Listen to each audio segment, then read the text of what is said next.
எண்ணும் எழுத்தும்.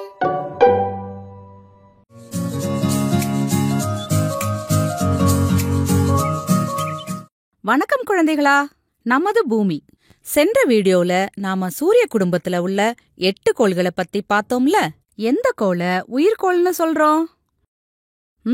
Very good, பூமி. ஏன் இந்த பூமியில மட்டும்தான் உயிர்கள் வாழ முடியும்னு சொல்றோம்? அதுக்கு பல காரணம் இருக்கு. அதுல ஒண்ணு, பூமியில இரவு பகல் மற்றும் பருவ காலங்கள் ஏற்படுவத சொல்லலாம்.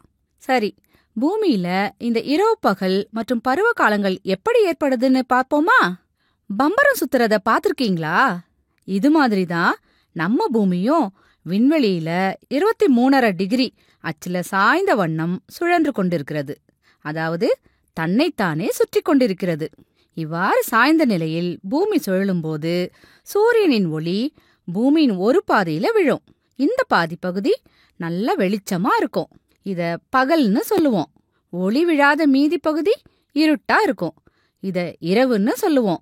அதாவது பூமியின் ஒரு பாதி பகலா இருக்கும்போது மறுபாதி இரவா இருக்கும்.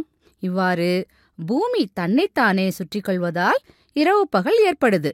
அடுத்ததா பருவ காலங்கள் எப்படி ஏற்படுதுன்னு பாப்போம். ராட்டனம் சுத்துறத பாத்திருக்கீங்களா?